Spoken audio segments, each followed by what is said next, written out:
going on, everybody? It's your buddy, it's your pal Spaz Phoenix, the YWC Reality Check, and we've got a bunch to talk about from a really busy weekend. I'm all on my own today because I don't have Jake with me, but 2 points on that. A, my buddy Jake's not feeling too good this weekend, so send all your love and well wishes over to our buddy Jake, and also send some congratulations, because that guy just hit his YouTube partnership, which is huge, and something I'd love to have on this channel at some point someday, but we got to get there when we get there. So I'm all on my own, gonna have a bit of a ramble, because we achieved quite a bit this weekend, depending on what kind of wrestling you like, what kind of wrestling you watch, etc. I know that ROH also had a show, but to the surprise of nobody, I'm not watching AEW Junior. We did have SmackDown, we did have Final Resolution, we did have NXT Deadline, we did have a lot of build towards Saturday night's main event, next weekend, John Cena's last match, etc. So I'm going to talk a bit about SmackDown and some of the news we got there. I'm going to talk some points on Final Resolution and Deadline. I'm not going to give you guys a rundown of the whole pay-per-view. If you watched the pay-per-view, then you watched it. If you didn't, then you probably don't care. But I am going to sort of land on what I think are some of the bigger points we got out of the show, or some of the more interesting points, because some of, specifically with the TNA show, it is guilty of being a typical Friday night TNA show where not everything was a blockbuster headline, and that's fine. It's their B shows. It's their Backlash, their Great Balls of Fire, their smaller shows that lead to the bigger shows. Genesis already in January looks like it's going to be a big thing, and it's going to be surrounded on either side by the first 2 live episodes of Thursday Night Impact once they hit AMC, and obviously the ripple effects of the AMC announcement that was made last week are still being felt and are still huge, and congratulations to TNA on that. If you go back one pod, you'll hear myself and Jake. We went about 30 minutes talking about all the different things that could potentially come out of that new TNA AMC deal.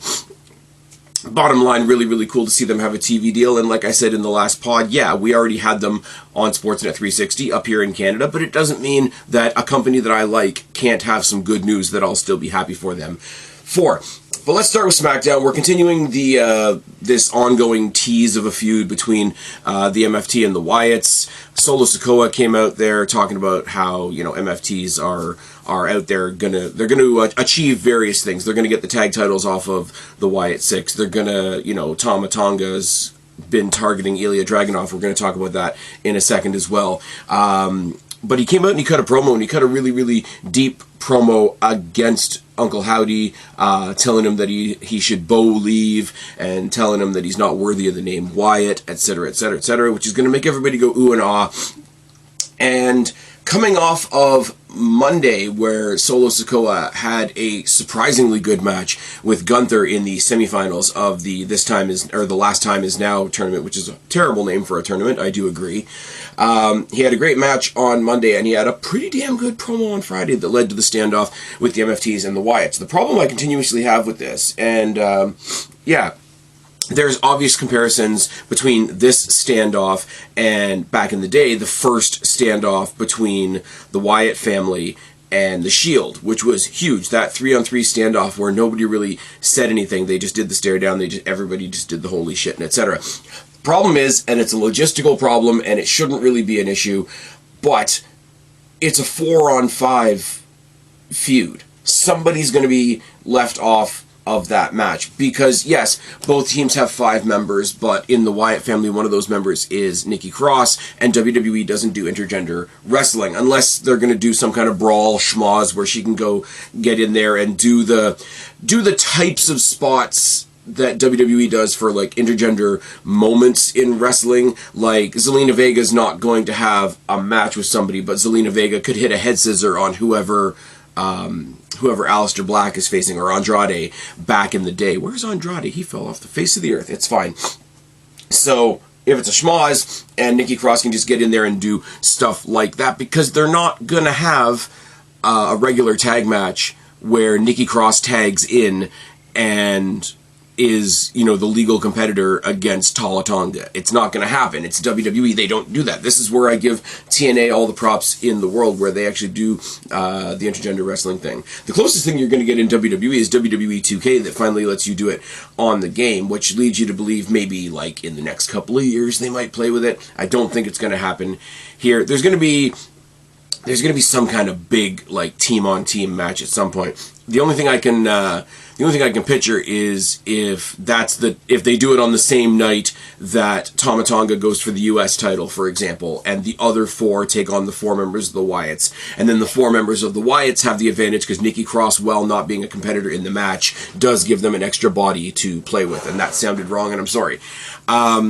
It's really cool. It's also really cool when you know that coming up in 2 weeks at AAA Guerra de Titan, the Wyatts are going up against Psycho Circus, which is going to be an incredibly fun, incredibly weird, incredibly right up the Spaz Phoenix street type of match. So the Wyatts quietly, that rhymed, are doing some weird, fun, cool stuff without dominating the whole show. Now, people come up with the accusation a lot that as soon as there's a cool new group in WWE, that cool new group takes up the whole show. The Bloodline did it. The Bloodline did it across 2 different shows. The Judgment Day have done it in the various iterations of the Judgment Day. There's been like 20 different members of the Judgment Day, depending on how far you want to go back in the Judgment Day chronology, back where it was started by Edge and then everybody decided they didn't like Edge anymore.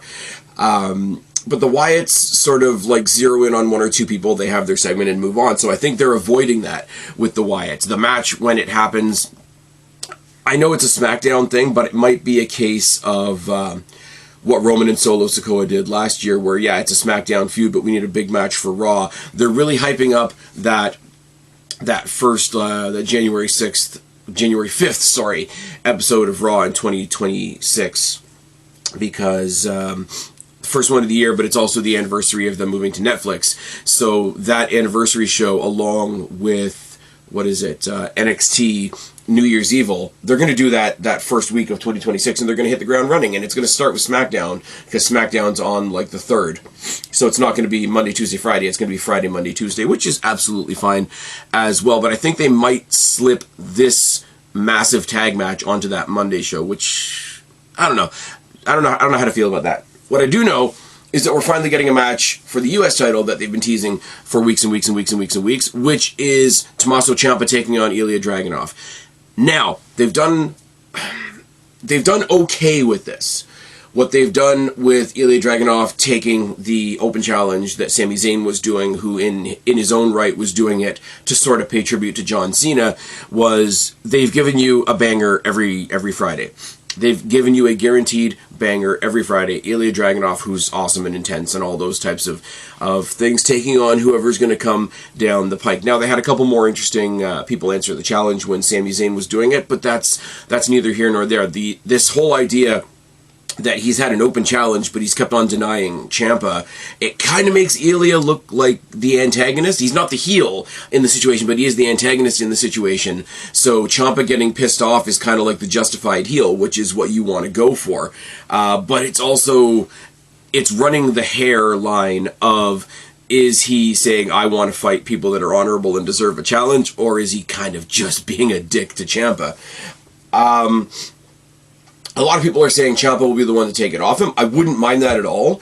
But what I will say is, in the background of the background, if that's a thing, the one that's been in Ilya's face just saying, hey, remember, there's also me, is Tama Tonga. So I think what's going to happen is you're going to get a really hard-fought match between Tommaso Ciampa and Ilya Dragunov. Ciampa's going to do everything he can to make Ilya Dragunov look like $1 million. Ilya Dragunov's going to get over that hurdle and probably get attacked by either Tama Tonga himself or the MFTs, and maybe that's how you get that match that gets Tama Tonga out of the big tag match so that all the numbers work out. But I'm incredibly speculating at this point. But I do think Ilya Dragunov is going to get over the hurdle of Tommaso Ciampa. That was announced for next week. Also, what was announced for next week is the reunited Terror Twins taking on Zelina Vega and Aleister Black. I almost said Zelina Black, which I guess would technically be kind of true. Rhea Ripley coming back to help her friend Damian Priest. I'm hearing some really weird arguments about this. The people that don't like Rhea Ripley are a certain kind of people, and they're the same kind of people that do not give a tinker's damn about the brand split until they can use the brand split argument against them. Well, why is she there? Why would she even be there? Well, she's there, quite frankly, because she's got an established friendship with Damian Priest, her friend, who happens to be on SmackDown, who happened to get his face burned off by his opponent a couple of weeks ago, and his opponent's wife, etc., the numbers game, etc. It's not like they were, I can speak, I swear. It's not like Damian Priest was double-teamed for the first time and Rhea Ripley just magically showed up. She watches the product. She's part of the company. There are interweaving elements to the WWE, are there not? Hey, I've been watching this happen for several weeks. My buddy's been getting fucked with for several weeks. Of course, I'm going to show up and have his back and show support, etc. The other thing that I've heard is, well, why would she go to SmackDown and be part of this tag match when she's got her own tag team story on Raw? Okay, please, any of you out there in your real life, how many of, especially because I'm assuming most of us either go to school or have a job or both, especially because we're all wrestling fans, or else why the hell are you listening to me? Especially as we head into the holiday season, how many of you only have one thing on your plate at a time? It's not realistic. Everybody talks about how not realistic WWE is. The fact that Rhea Ripley might have her own career aspirations and also, part one, part two, and also swing by and help her friend who's having a bad time is not that far out of the realm of possibility if you're a functioning human being whatsoever. And I'm sorry, Priest and Black are two guys that I really like, but the feud between the two of them has been really stop-start. Throwing in Zelina Vega as part of the Aleister Black Act has been great. Throwing in Rhea Ripley, who, regardless of gender, is one of the biggest stars in the company, is not going to hurt this at all. And yes, I'm sorry, some things are just a visual. Rhea Ripley squaring off with Zelina Vega is going to be a lot of fun. Rhea Ripley's a monster. Rhea Ripley's a beast. You guys have heard me say it before. Rhea Ripley, fucking star. But also, Zelina Vega versus bigger opponent, and I don't mean just like her versus an average opponent who's bigger because she's smaller. Zelina Vega versus significantly bigger opponents is always good. It really is. People don't remember the initial Worlds Collide where it was like NXT versus 205 Live versus NXT UK. Like, there were little minor, offshoot shows where they just had random collections of people. Zelina Vega took on Piper Niven, and the size discrepancy there is what it is. With all due respect to Piper Niven, and I hope she's back in the company soon. Sounds like what she's going through is terrible. But the size difference between the two of them is massive. And it's really good. And she's got a little, I'm not comparing the two, but she's got a little bit of Rey Mysterio in her, where it's like she almost thrives on the fact that she's a tiny person.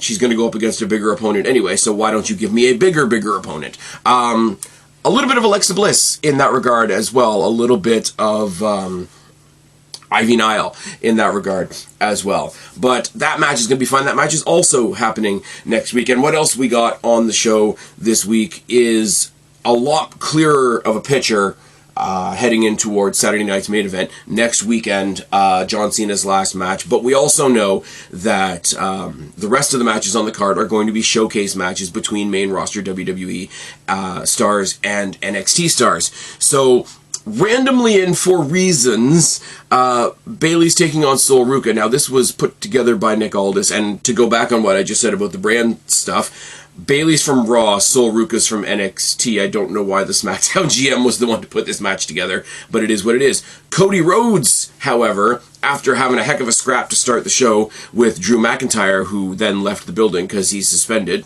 got called into Nick Aldis's office to talk about the business that they had already discussed and open up the office to show Obafemi and Ricky Saints, and to say, basically it was to push forward into the next day's Deadline show. But basically, whoever's the NXT champion coming out of Deadline is going to face Cody Rhodes at the Saturday night's main event next weekend, which I think is awesome. Everybody myself included, because they're buddies and all that, thought that this meant that the win for Ricky Saints was solidified, because, you know, they're buddies. Ricky Saints got shit on by his former employer just for showing up at his buddy's big WrestleMania moment. Because, you know, AEW is a good company, and they do good things, and they have good people, and they have good fans, except not. You want to see what happens to anybody that says anything negative about AEW, check out your X feed today. It's fucking wild. And then Gunther got the predictable win over LA Knight. Yeah. To become the guy that is going to be John Cena's last opponent. He won by submission. The story that people are pushing online right now is Gunther likes to win by submission, and John Cena's the guy who spent 23 years telling everybody to never give up. There's a nice little storyline beat there. I don't think you needed to push that idea so hard. They are, and I guess it's a thread to pull on, but I just think the fact that it's Gunther, and Gunther's pretty damn awesome. Now, take the Cody thing out of the equation, and I think a really fun opponent for John Cena's last match would have been Obafemi himself. But, I mean, we are where we are, and Gunther is where he is. The rumor is that Gunther's going to face Brock Lesnar at WrestleMania, so it's not a bad 1-2 punch. You know, I retired John Cena in December and then beat Brock Lesnar in January, or in March or April or whenever WrestleMania is. I kind of think Gunther-Brock, if they're doing that, would make more sense at the Royal Rumble, because that's a hell of an exhibition, and then they could also both show up in the Rumble and brawl some more. I don't think you go as far as to say that Obafemi wins the Royal Rumble, and if Brock Lesnar won the Royal Rumble, I'm sure 90% of the wrestling community would shit a cat. Cena Gunther, I know people are starting to dump on it now. It's fine. I mean, let's skip down to Deadline. Obafemi won the title back from Ricky Saints. So far we have Bayley versus Sol Ruca, Cody Rhodes versus Obafemi, and John Cena versus Gunther. It's shaping up to be a really interesting Saturday night's main event card. WWE towards the end of this year, and yes I know AEW also has a show, but on the WWE side of things, we are out of pay-per-views per se. What we have left is Saturday night's main event, John Cena's last match, and the AAA Guerra de Titan pay-per-view, which also looks like it's going to be a lot of fun. It's going to be the reunion of the Lucha Brothers, which is a lot of fun. It's going to be Vikingo versus Dragon Lee. There's a ladies trios tag on there as well that I can't think of off the top of my head. And there's some other fun stuff. Jack Cartwheel, Javon Evans, and that's terrible. I can't think of who the champion is right now. Going for the cruiserweight, the AAA cruiserweight title. El Hijo de Dr. Wagner Jr. and Ethan Page going for the Latin American Championship, I think. Pretty fun match that he had. I don't have it on my notes here, but a pretty fun match that Ethan Page had with Mr. Iguana, and got the typical reaction of, oh my god, it's fun, therefore it's bad. I mean, get over it. It's fine. You guys watch aliens and dinosaurs and people fighting in orange juice. It's fine. Don't worry about it. The guy that fought in orange juice is now probably coming back to WWE and might win the Rumble. Hey, maybe I just made the list. Final Resolution was a thing that happened. They were rolling off of the momentum of, like I say, the AMC announcement that was made this week. I'm stumbling and babbling this morning, guys. I'm really sorry. This is why I shouldn't do pods early in the morning. A couple of interesting things to pull from this. Ash by Elegance showed up for the women's tag title match between, who was it now? Victoria Crawford, Tessa Blanchard, and The Inspiration. Apparently she's going to try her hand at commentary. I still haven't, and I haven't really gone and dug for it, to be fair.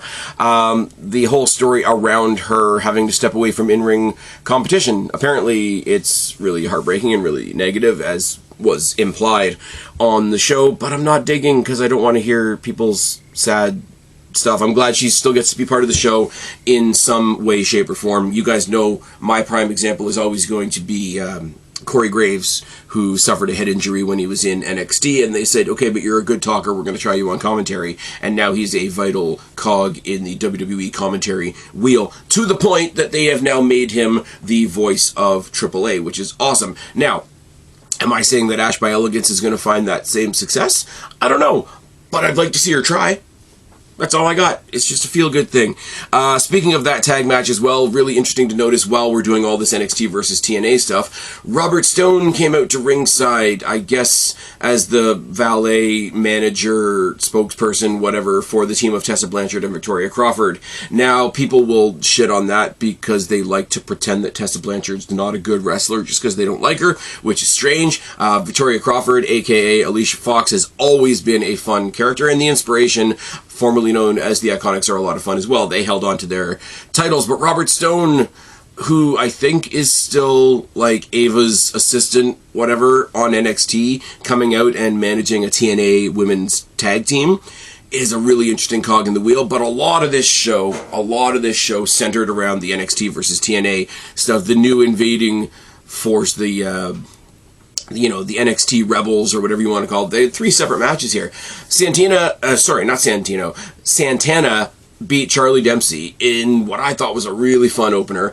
Basically, he came out to start the show, knowing that this was somewhere on the card, but he basically came out and said, like, no warming up in the bullpen, let's fucking go.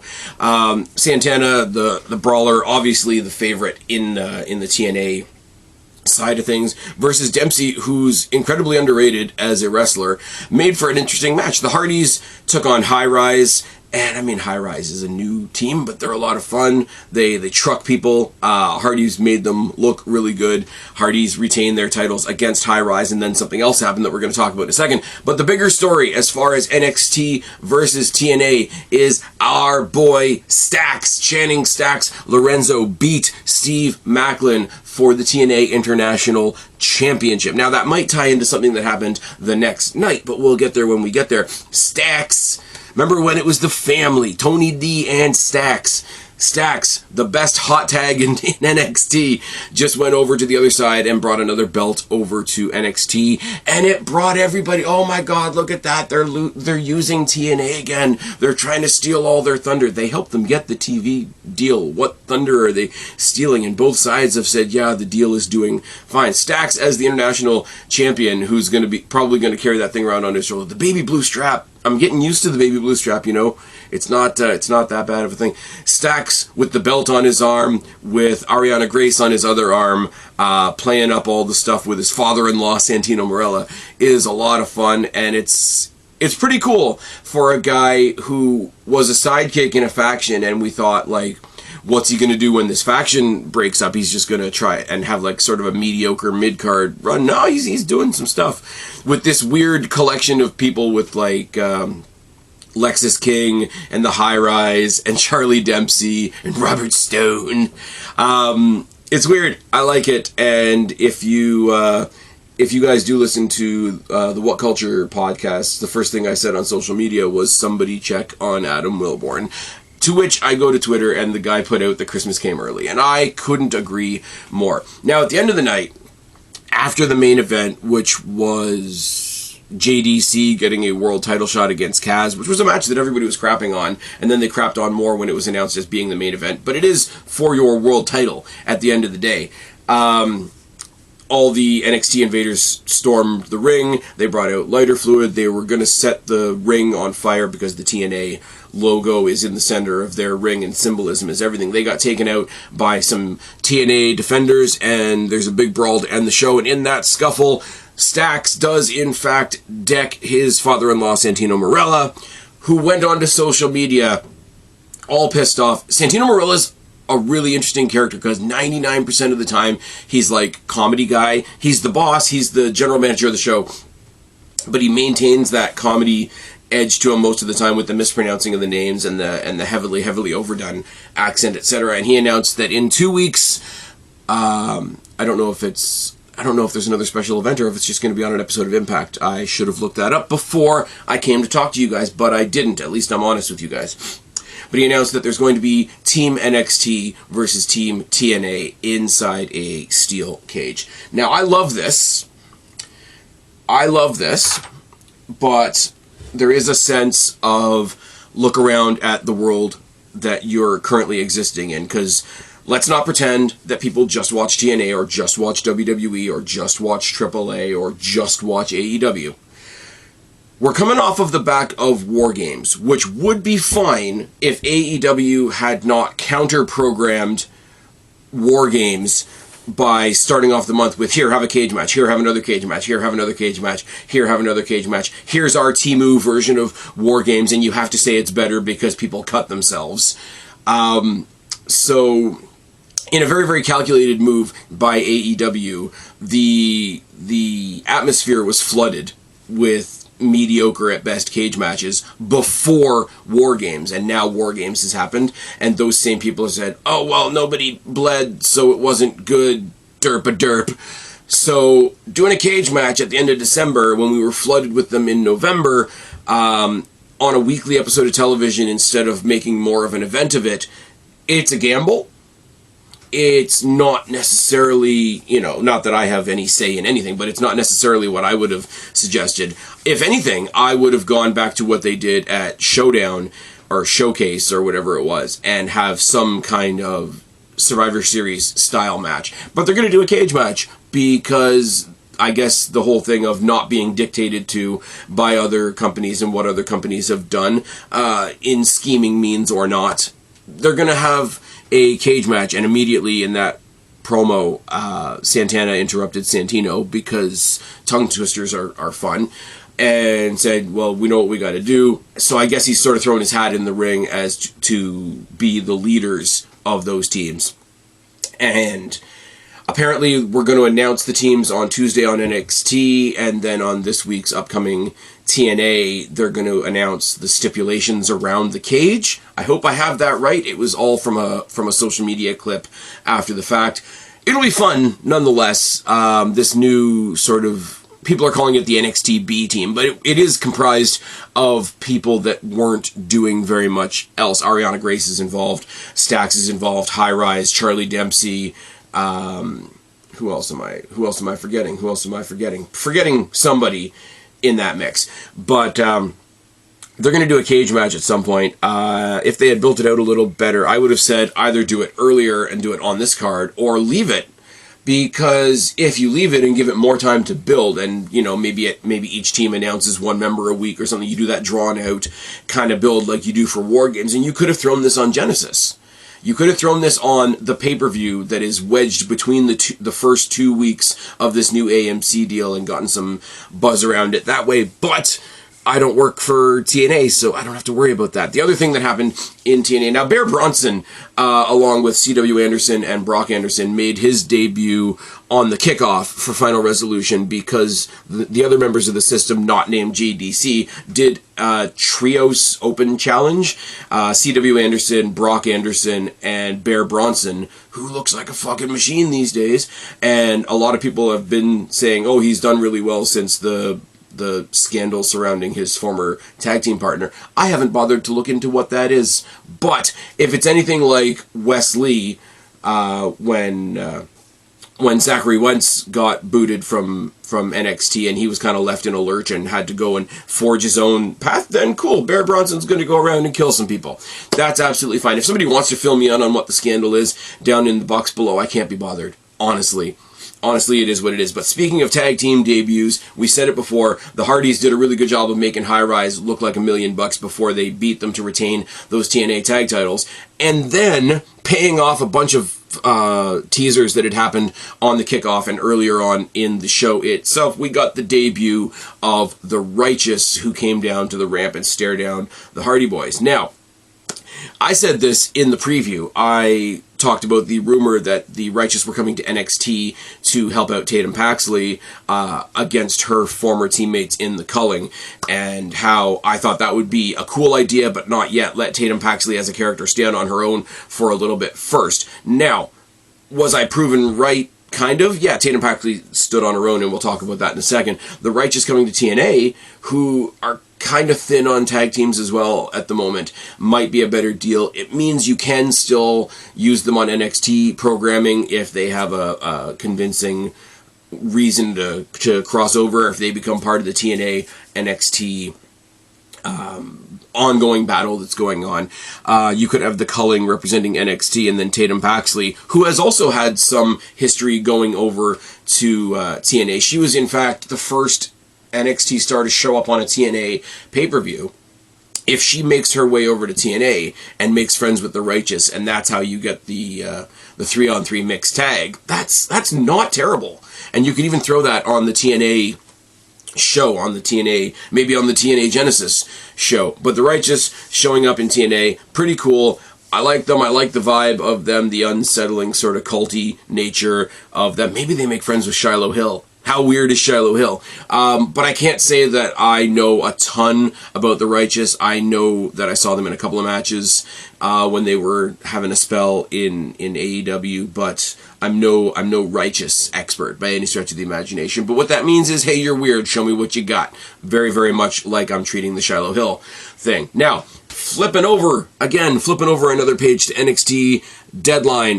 We got a bunch of stuff actually announced for next week. Hank and Tank had a video package of all the shit that they did on their excursion over in Noah, including becoming the Noah Tag Team Champions for a bit. They will return next week. Shiloh Hill had a promo talking about chasing squirrels and how it got him a football gig, and I like Shiloh Hill. Shiloh Hill's sitting there in his little promo room there, brushing his one tooth, and then the computer screen that he's watching. All evidence points to the fact that Shiloh Hill should debut next week. And I'm like, okay, cool. So he's kind of culty, kind of weird, kind of dumb jock, kind of the hacker.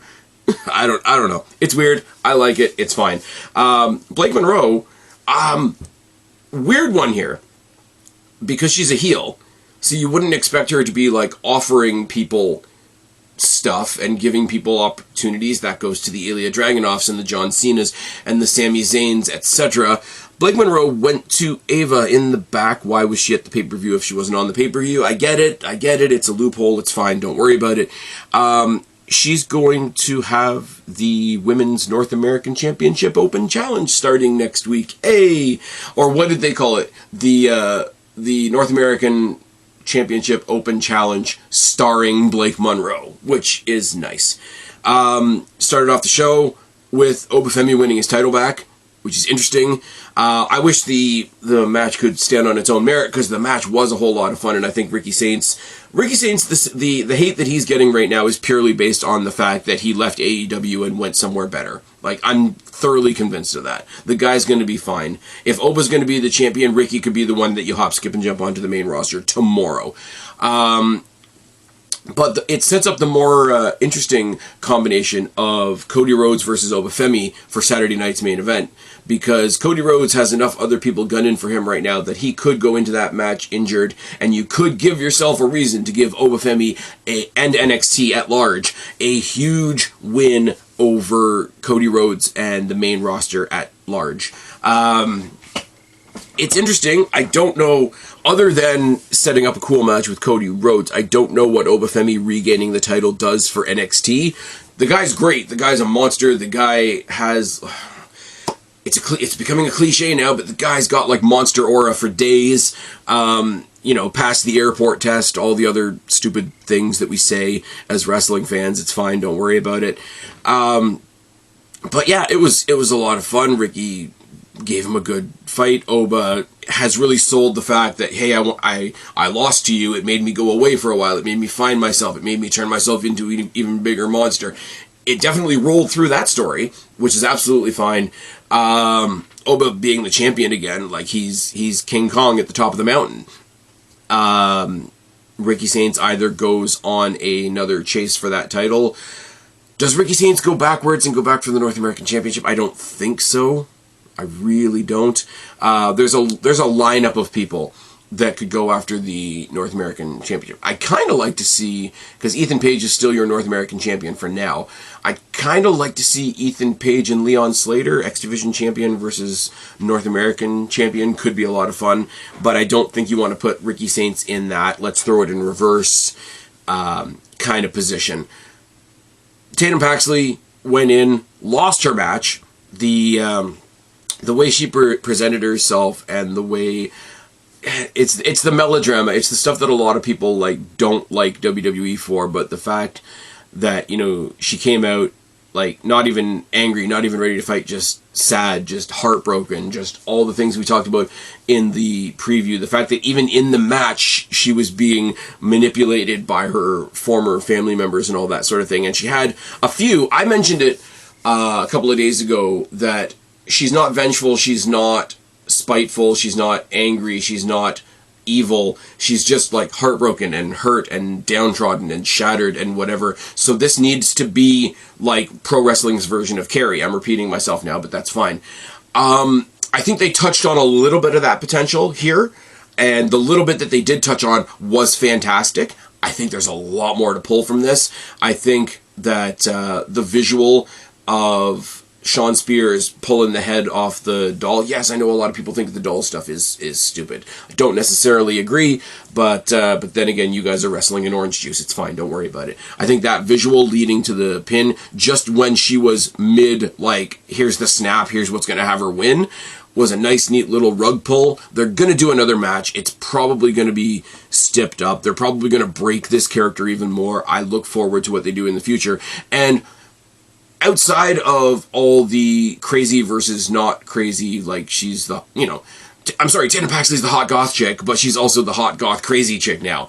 Underneath all that, the match itself was fucking fantastic. And the people that don't like the melodrama of it are going to let that wash away the fact that the match was great. And that's really unfortunate. Big shout out to Tatum Paxley. The story was all about her, but Izzy Dame deserves credit in being the other person in the ring while Tatum Paxley is having this awesome story. Now, I don't say she's the other person in the ring to say that she's not a huge part of the story, but the story is the breakdown of Tatum Paxley. And to be the other person in somebody else's story is it's a different skill set. It's a different thing that you have to give of yourself, because you have to be the reason that they broke without stealing the focus from the fact that they're broken. And I think the ladies absolutely killed it. They did. There was no women's championship match on the card, so this was your singles women's match of the evening, because there was a lot of other ladies in the Iron Survivor. Obviously, these ladies killed it. These ladies took the stage. Sean Spears and Nico Vance are in a really weird position because they are obviously part of this sort of like pseudo family storyline. So they were always an ever-present presence. That's not good English, but they were ever present at the side of the ring without ever stealing focus from the ladies and what they were doing in the ring, which is fantastic. I think what Sean Spears is doing with the whole Culling group, but with this story with Tatum Paxley in particular, is going incredibly underrated, because he's doing a whole lot by not doing very much. Now, Nico Vance is just standing behind him being the heavy, which is an entirely other story, but that's fine.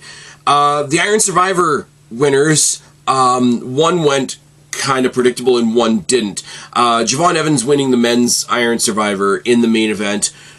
Really, really excited. Javon Evans is great. They started the match with just him and Leon Slater because those guys do awesome shit together. They did awesome shit together in TNA. They've done awesome shit together as a tag team. They let them have a spotlight here as well. If this show did nothing else, it put a spotlight on every single person on the card that needed / deserved it. And Leon Slater, who's still a TNA star, everybody said, oh, there's the next one that they're going to steal. Well, if he decides to leave a company and go to another company, that's not stealing. There's more people from TNA that ended up in AEW. You just don't remember that because they're never on television. Looking at Mike Bailey, Josh Alexander, Taya Valkyrie, Deonna Purrazzo, who openly has said on social media, if you want to find me, look during the commercial break. I don't necessarily want everybody to migrate over to WWE, but I do think Leon Slater and Mike Santana are the next two that you're going to see make that leap. But then again, with the AMC deal, I could be wrong. If they had the AMC deal last year, we might not have gotten Joe Hendry and Jordan Grace. We don't know, but we can't go backwards. We have to look forwards, etc., etc., etc. But Javon Evans, Leon Slater together are a lot of fun to watch, and the way they interacted with all the other people. The way that Dion Lennox from Dark State was almost presented as not quite a heel for this one match, because he's sort of doing this weird redemption arc thing where nobody thought he was anything. He's having all these face-to-faces with Obafemi. they're trying to make you sympathize with the leader of the heel group that's been invading NXT for a while. So that's a square that they have to circle at some point. Everybody in this match looked great. Miles Bourne continues to be a star. Joe Hendry is Joe Hendry. He was lending his name value to this match. They could plop him into a world title match at any given point. And I think by the time we get to Vengeance Day next February, I think that's who will be going after Obafemi, but that's just a guess for the far, far, far future. The interesting one was the Women's Iron Survivor that went to Kendall Gray, who's not even technically a part of NXT. She's in the Evolve sort of subset of NXT. She's the Evolve Women's Champion, but they've also paired her up with Ren Sinclair on the NXT main roster. Is that what we're calling it now? Because the Ren Sinclair is putting together the Ren QCC in the absence of Charlie Dempsey, who's not absent because he's doing stuff in TNA. It's getting very convoluted, I will admit that.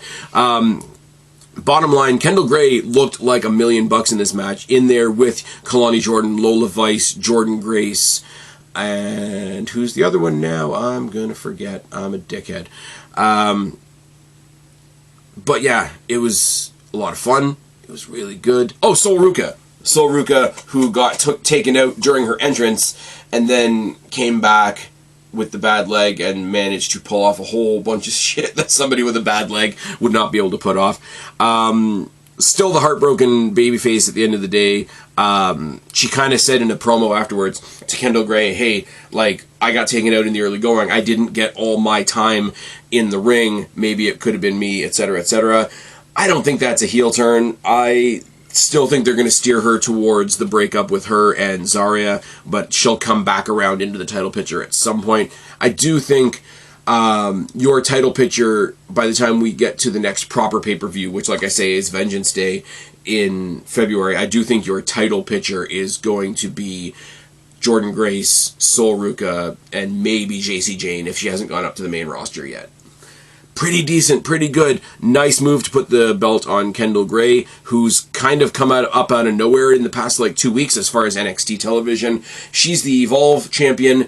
It is a nice way as well to do a little bit of synergy, put a little bit of focus on Evolve. I know some people got commercial breaks during the pay-per-view, which is crap, but while you guys were getting commercial breaks, we were getting video packages on quite a few of the stars from Evolve, so that's awesome as well. I wish, if we're gonna do commercial breaks for WWE pay-per-views, I wish they would do the same thing for NXT stars, so that we would know who they are when they come up to the main roster, and you don't end up with a Kiana James situation, because that's less than ideal. But we ended off the show, Javon Evans winning. Javon Evans standing in the middle of the ring, shook everybody's hand after the match, because the only heel in the match, like I say, was Dion Lennox. Dion Lennox, turned down the handshake, but he didn't do anything. He just left the ring. Shook hands with everybody else. Shook hands with his buddy Leon, obviously, and then Miles Bourne and Joe Hendry. It was all very friendly at the end of the match for the most part, but then Obafemi came out to the rampway to stare down his new opponent, much in the same way that JC Jane did for Kendall Gray. And then the lights go out, and you see a shot of the bridge like we saw on NXT. Lights come back on, and Tony D returns in the ring, in the spotlight. Big puffy coat, looking more like a warlord than a gangster. Big old beard on him, competing with Big Nick from the Wrestling for Life Network. Shout out to those guys. And just levels Javon Evans. So we've got jacked up heel Tony D, solo Tony D, going after Obafemi. Tony D is one of the few people that actually has a dub over Obafemi, so they could do a story there. But what? What? And he did the same thing that we saw in NXT as well. They got the box that was sent to Ava and all those black pieces of fabric and whatever spilled out on her desk. He took a handful of those big black pieces of fabric and sprinkled them over Javon Evans. So they're going to have to explain what that is. Sorry, I'm coughing as I lose my voice.